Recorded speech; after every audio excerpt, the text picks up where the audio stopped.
welcome back. Sorry about all of the mix-up there. We will have to conclude our interview with Josh and Victoria at another time, or we may just summarize all of the fun stuff they were talking about and make sure you know everything about what's happening with Podcast of Waterdeep, which will be available on our Dungeon Delve feed. That's a different podcast feed than Dragon Talk. It's accessible via our website at dnd.wizards.com. Click on the podcasts tabs all the way down the bottom, and you can find out where more of that stuff is. But we will move along with our recordings here for Dragon Talk. The show must go on. It must go on. It's true. And we're going to do one of our lore you should know segments. So thank you to everybody on Twitch for bearing with us. And we're going to get through this on to the other side. Possibly whole, but maybe in pieces. Possibly. All right. Welcome to another segment of Lore You Should Know, where me, Greg Tito, speaks to folks like Mr. Chris Perkins. Howdy. On all of the bits and bobs of D&D lore for your own fun or stuff that you might many things, want really. to bring into your game, right? Exactly. Yes. Yeah. 40 plus years of lore to dig into. There's quite a bit. I don't think we're ever going to get through it all. No. But today's topic is pretty interesting for those of you who are excited about Waterdeep Dragon Heist coming out in game stores on September 7th. And that is the walking statues. Very good. Yes. You were going to say standing statues. I was going to. I've been saying it wrong this whole time. That's fine. But yeah, what are the standing statues? So, the walking statues of Waterdeep are unique to Waterdeep. They are a series of 8 statues. Each of them are roughly 90 feet tall. That's a lot of feet. That have become, I mean, there's some variance between the two, but that's kind of like the average height. Yeah, but that's, I mean, if you think about what like a... And that's big. Like a 3-story building is like 40 feet, right? So this is like 3 times that. And not all of them are standing perfectly erect, so maybe they don't look quite as big, but... Right, but not small. They are 8 statues, all unique in their appearance, that sort of are dotted throughout the city of Waterdeep and have become local landmarks. Mm-hmm. But they are no mere statues, of course, because nothing is ever what it seems in D&D. The walking statues get their name from the fact that they used to be able to walk around, and actually technically still can, most of them. Now, at least one of them is so badly damaged it probably couldn't walk if it tried. But the others are basically intact. And what they were, or what they are, is Waterdeep's sort of ultimate defense mechanism.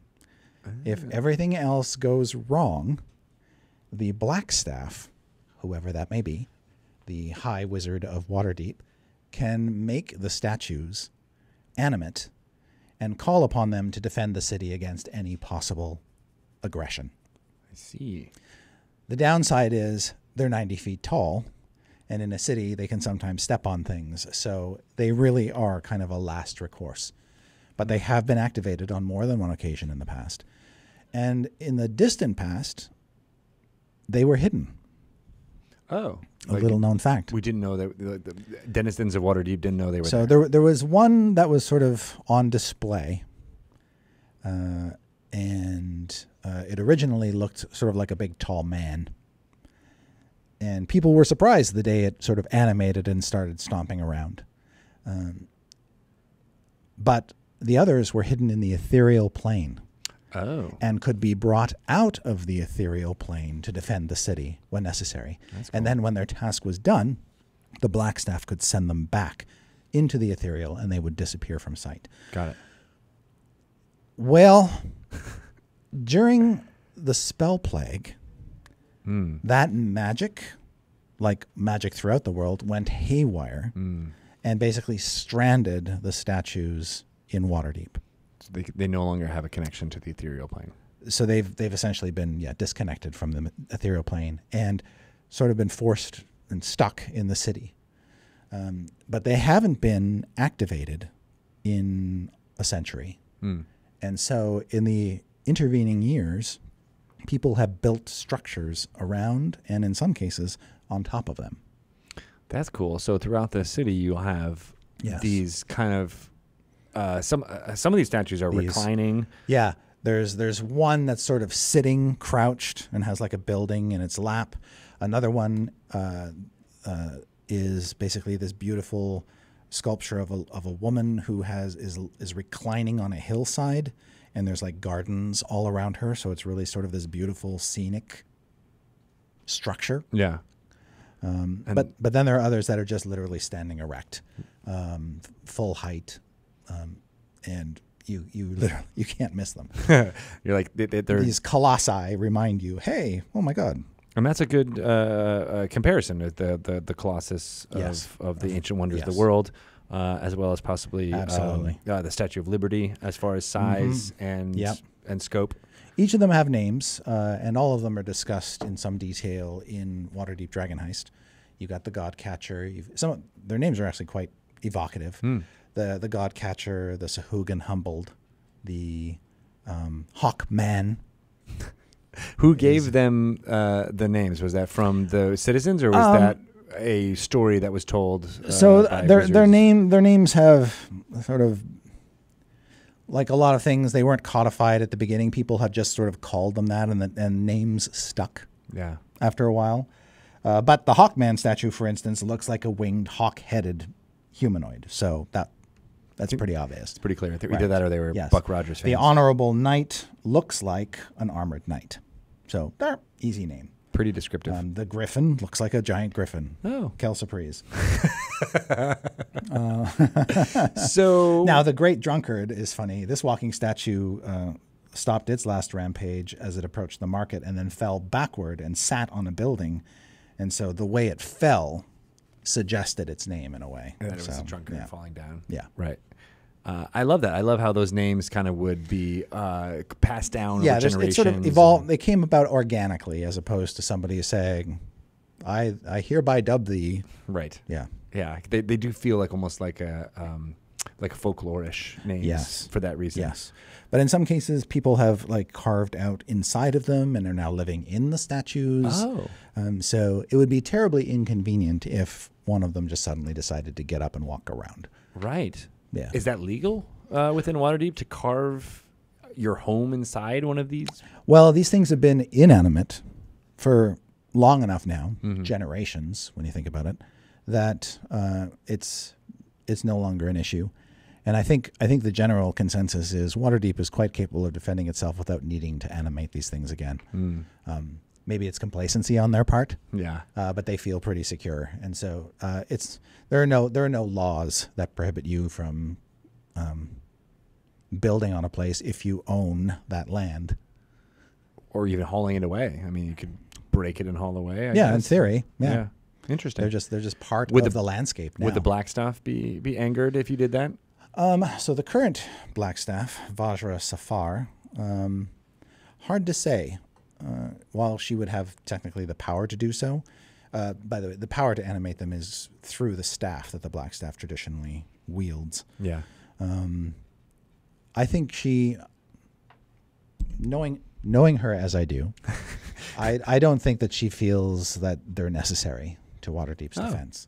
So she'd be fine with between the city guard defending the walls, the watchful order of magists and protectors, all the wizards in the city basically, and her own private security force known as Force Grey. I think she feels well and truly equipped to deal with any threats. That the walking statues are relics of a bygone age in her mind. Yeah. Those jokers in Force Grey should be able to handle everything. Right, yes. But if things truly get dire, then perhaps, yes, she could animate one or more of them. And some are more easily and safely animated than others. The Griffin. The Griffin, for instance, is perched on the side of Mount Waterdeep. It's not near any structures. That one would probably not wreak too much havoc were it to start walking or flying, stomping around. I don't think it can actually fly. I don't think any of the walking statues can actually propel themselves through the air. Okay, that's good because they were pretty heavy, right? It's not like they're made of solid rock, basically animated through magic. So there's really no magic on Earth that can hold a loft 1,000 ton monstrosity. Or magic in Faerun for that example. Yeah. Or if there was, that magic has expired.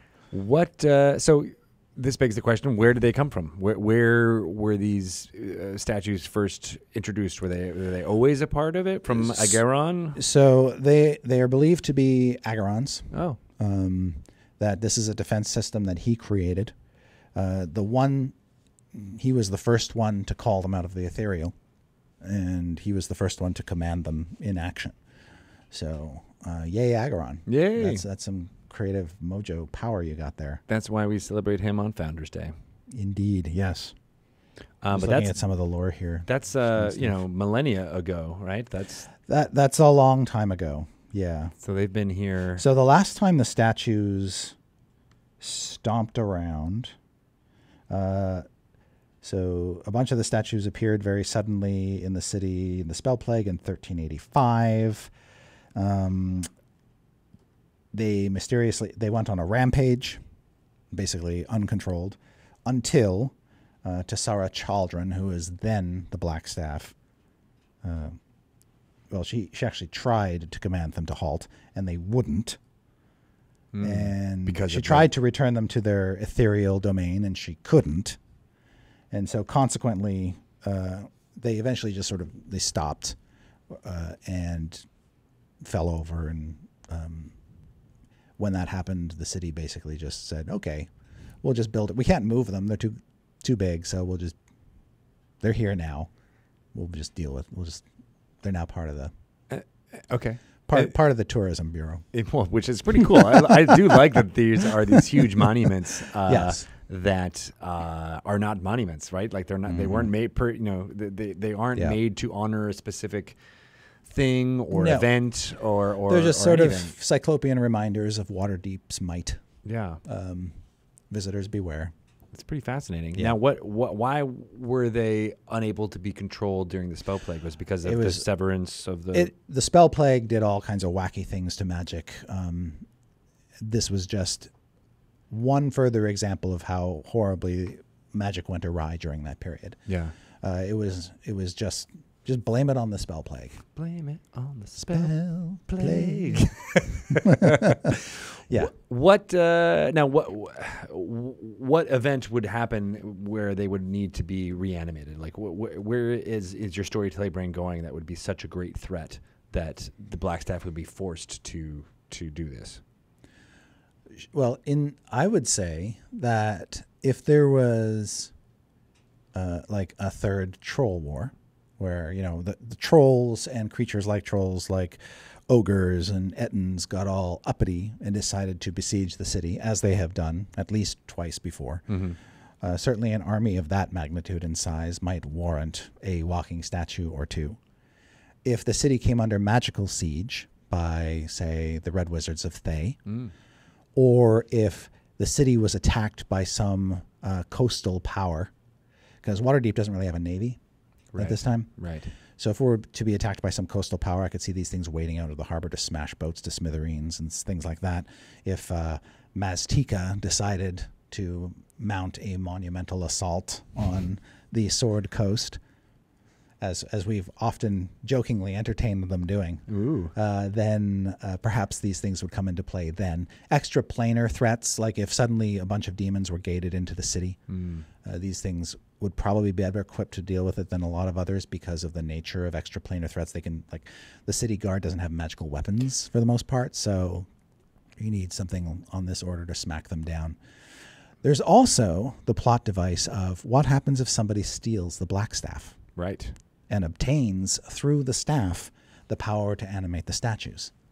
And then suddenly you have a villain who is controlling the statues and basically turning Waterdeep's greatest defense against itself.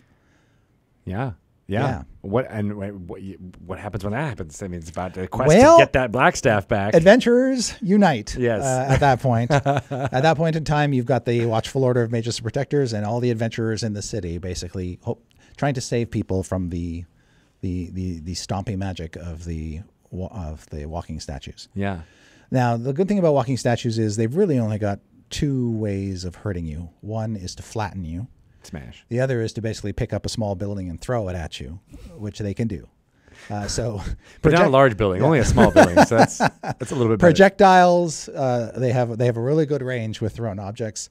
and they can smash you with their fists, but they don't fire lasers out of their eyes or anything like that. Oh, well, that's good. Yeah. We got that going for us, which yeah. is nice.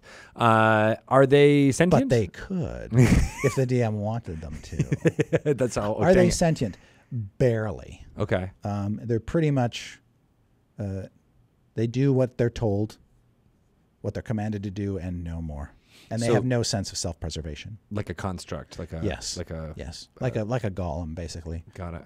That's interesting. Now I almost wonder, like, what if a good person wants to free them and gives them life? Like that might even be They've been so unfairly treated. Exactly. People are carving out their insides. It's true.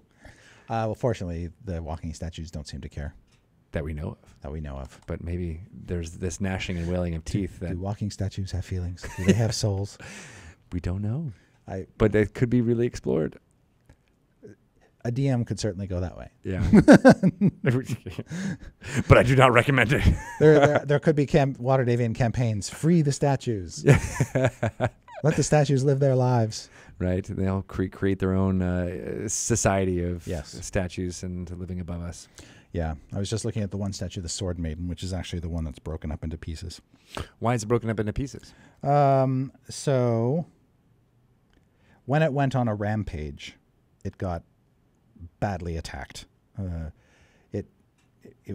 Waterdevians really went to task on that one. It was stomping around one of the richer districts of the city, so maybe that's what earned the ire. Yeah. So it fell over and smashed? Well, actually, a lot of damage was done to it by Waterdevians basically defending themselves against its rampage. Got it. And then it fell over and broke apart. So that was the Shield Maiden. What does the God Catcher look like? The God Catcher is a good one, and we actually have an illustration of this one in the book, which is even more lovely. But it's the most famous of the walking statues insofar because it's so dramatic. The way it's posed, the way it looks, the fact that it's near the market and a lot of people can see it. It is a well-muscled but impassive male human with its left leg sunk down to the hip in the street, and the result of a spell that actually caused it to sink into the ground partially. Its left hand and right foot press against the ground as if it is trying to pull itself out, and its right arm is raised high into the sky, and above it, in its open palm, floats a sphere of stone, and its gaze looks up toward the sphere, and the bird droppings on its face have created the appearance of it weeping from its eyes. Very creative birds. Yeah, exactly. Well, yeah, I think it's a pure happenstance accident that's. I don't think the birds actually intended that effect. So it's essentially like falling through the ground, but reaching up. Reaching up and holding this sphere above it as it's weeping very dynamically. So I'm going to ask you this, although I'd probably know the answer. How is the sphere floating? The sphere is suspended above it. It's not actually in its hand. There's also a tenement built on the Godcatcher, which also carries the name Godcatcher, and it has a landlord named Andra Blackcloak, a sorcerer, rarely seen, but she alights from the door carved in the floating sphere, which serves as her home. She lives in the floating sphere? She lives in this floating sphere, so it is a sorcerer's abode. I want to live there. Well, then you're going to have to just kill Miss Andra Blackcloak and take her stuff. That is pretty cool. Yeah. I like the idea of people living in a fantasy city inside a floating sphere. Yeah. That floats, I assume, because of magic. Yes. Yes. Yeah. That sounds pretty cool. So. Why? Well, when you get to visit Waterdeep, September 7th in game stores, flip open to the, what's it called? Enchiridion? The Volo's Enchiridion. Enchiridion. Yeah. Yes. And it's the section of the book that describes from Volo's point of view the city of Waterdeep. Yeah. As if he's on a walking tour with you and pointing out things. And that's where the descriptions of the standing statues are? That's correct. I said it wrong again, didn't I? I know, but that's okay. They're either standing or walking or lazing. They would more properly be called these days the standing statues. Okay. Thank you for that. Yes. That one concession, Yes. Mr. Yes. Perkins. If people want to ask you more questions about what goes on in Waterdeep, how can they get in touch with you? I am on Twitter at Chris Perkins DND. Excellent. Cool. You can follow me. I'm at Greg Tito if you so choose, but I will continue to call the standing statues wrong. Thank you very much, you guys. We'll be back next week with some more lore you should know. Excellent. Thank you, everyone on Twitch. It was a fun little recording session here. We're going to record some more stuff, I think, actually, with Shelley, but it will not be here. We have Loading Ready Run coming in just 2 minutes here to do some more Dice Friends, and then Dark and Dicey is continuing this evening with Dungeon Master KG Tang. So look forward to that. And we'll be back all day tomorrow, starting at 1 p.m. Pacific time with Mike Merles' Happy Fun Hour. Actually, we'll be doing a vodcast of Dragon Plus. We'll let you know what episode will be going on that. But then I'll be back for an entire hour of D&D news before Dice Camera Action episode 106. With guest star Sam Sykes. Ooh. Reprising a role he originated back in season 2. Are you going to kill him? The Xanathar might. Who is controlled by Mr. Ryan Marth. All right. Thank you, guys. Pouring out for Benwin if you got a chance. There we go. We'll see you guys tomorrow.